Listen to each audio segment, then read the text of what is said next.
কোরবানি ঈদের আর মাত্র কয়েকদিন বাকি। আমি উত্তরের একটি গরু হাটে আসলাম। বেশ বড় বড় গরু মাশাআল্লাহ দেখতে পাচ্ছি। খামারিরা সারা বছর কষ্ট করে আমাদের ঢাকাবাসীর জন্য এই ধরনের গরুগুলো নিয়ে আসছে, আমরা ধন্যবাদ দিই তাদেরকে।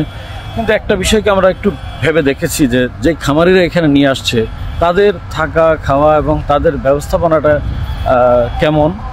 আপনি যদি একটু তাদের চেহারা দিক তাকান, তাদের মনে হবে তারা গরু থেকে অধম। মানে মানবিক যে চাহিদা, প্রয়োজনীয়তাটা বা অধিকারটা, এটা থেকে 100% বঞ্চিত। আমাদের যে কর্তৃপক্ষ, তাদের কি একটু বিবেচনা করা উচিত না যে আমাদের যারা বড় একটা কাজ আঞ্জাম দিচ্ছে তারা কিভাবে থাকবে, খাবে কোথায়, তাদের কি কি আয়োজন এখানে করা দরকার। আপনি দেখেন তাদের পানির ব্যবস্থা, তাদের থাকার ব্যবস্থা।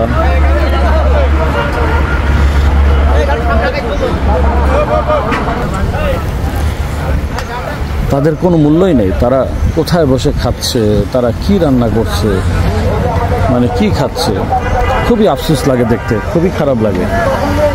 ইনশাআল্লাহ আমাদের কর্তৃপক্ষ এই বিষয়গুলো নিয়ে চিন্তা করবেন এবং ভবিষ্যতে তাদের একটু ভালো একটু আবাসনের ব্যবস্থা করবেন। প্রয়োজনে কিছু টাকা ফি নেবেন, এটার জন্য ফি নিয়ে তাদের একটু মিনিমাম স্ট্যান্ডার্ড, মিনিমাম মানবিক যে চাহিদা এইগুলো একটু পূরণ করা দরকার।